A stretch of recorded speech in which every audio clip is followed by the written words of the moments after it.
Are you having trouble dealing with Hell Judeccas? They often just teleport away and refuse to fight you. When you do chase them down, heavy attacks can make them teleport away, or they will strike back at you. In their idle state, they are often immune to gunshots or mechanics like Buster. They can even escape being juggled in the air. So, all things considered, I do agree that Hell Judeccas are one of the more annoying types of enemies within the roster of DMC5.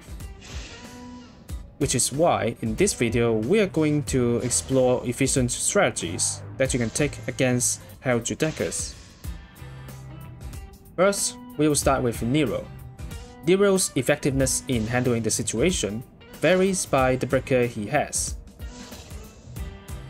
As always, if you have a Buster arm to spare, one breakage Buster from the arm will kill off Judecca in any difficulty. But in an actual mission, you may want to save the Buster arm for other enemies. So let's also explore Nero's other options. Within Nero's default arsenal, Red Queen's attack, Hardway, is the most efficient skill against Judeccas. This single heavy-hitting attack knocks its target just slightly off the ground, which in this case allows for an easy and continuous Buster loop on Judeccas. On average, you will have to loop this process for about 5 times to kill one Judecca. You can mix in other attacks, or replace Hardway with other skills that can launch the Judecca, as long as you remember to catch him with a Buster afterwards.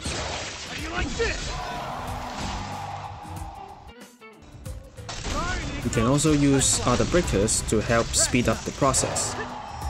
If you feel like being fancy about it, you will also need a ragtime. After the first Buster, use the breakage move to stop time, and then proceed to do a showdown into a second Buster.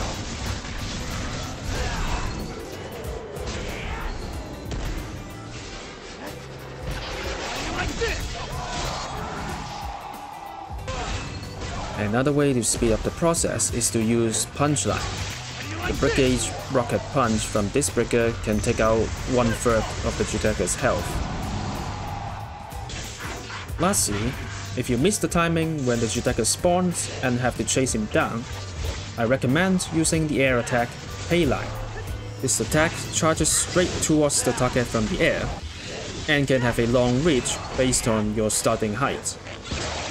If you have any level of exceed when using Payline, the attack can directly stun the Judecca, allowing you to pin him down with a Buster and restarting your combo.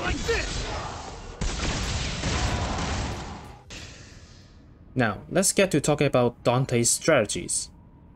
Once again, similar to dealing with Furies, the trick for Dante is to rely on his unique stun mechanic, which means focusing on the use of King Cerberus and Balrog. What is different this time around is that you do not need to aim for that long stun immediately. Instead, one percussion is enough to ground the Judecca, allowing you to switch to Balrog and hit up right away.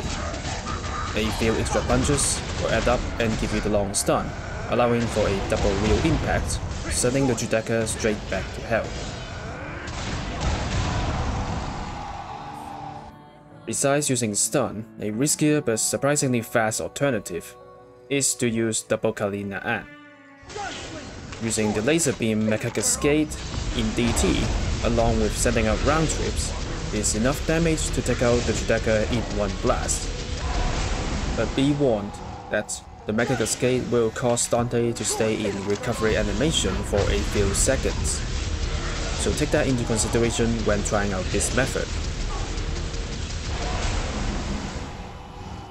As for chasing the Judecca as Dante, besides the obvious choice of using Trickster, I would recommend also using the skill Long Revolver from King Cerberus. Knocking down the Judecca with Long Revolver actually does not cause them to teleport away, making this incredibly useful in chasing them down. You can combine Trickster with Long Revolver to quickly catch up and immobilize the Judecca, allowing you to restart your combos. And now we arrive at V's section. Due to a lack of unique mechanics, such as Nero's Buster or Dante's stun mechanic, V usually does not get any special advantage in battle. But just so happens against Judeccas, V actually has one skill that can give him a significant advantage. Similar to Dante's long revolver, Shadow's attack, Skewer, can actually knock down a Judecca without triggering its teleport. It is possible to immobilize a Judecca for long periods of time just by repeatedly using Skewer. But if the Skewer causes the Judecca to bounce off a wall, it will break this rule and start teleporting away.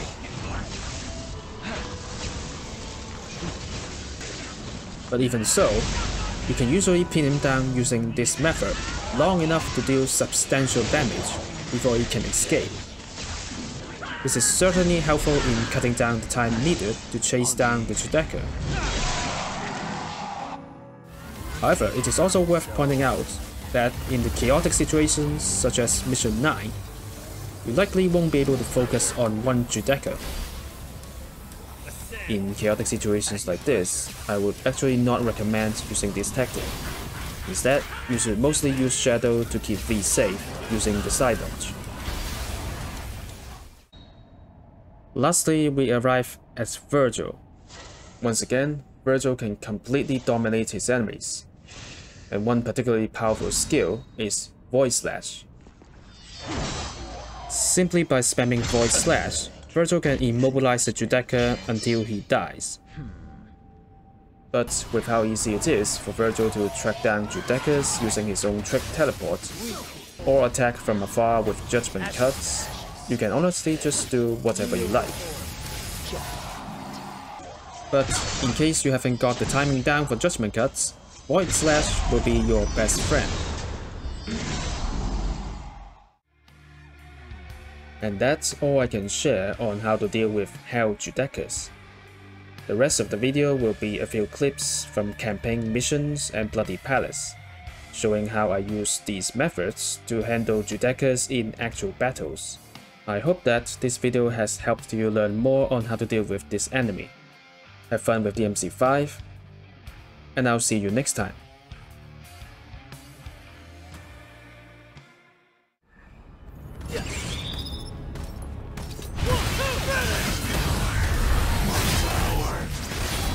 Let's get her.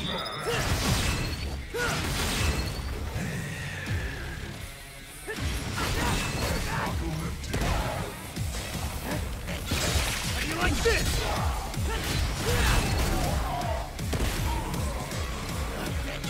How you like this? Right there! How you like this?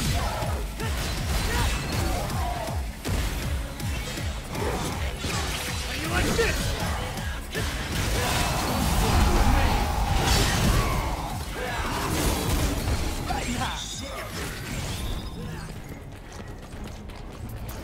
Come here! Come here! Sword! Sword! Lightning!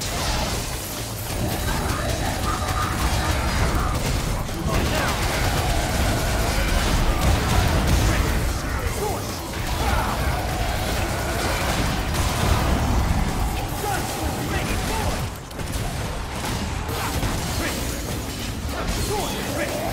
Sword!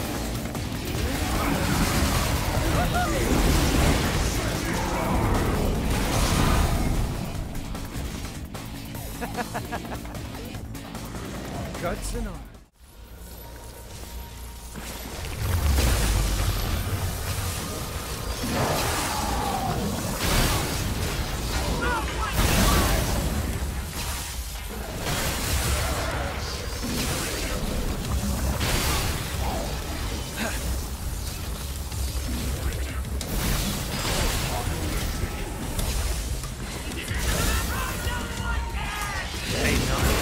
My flesh fails me.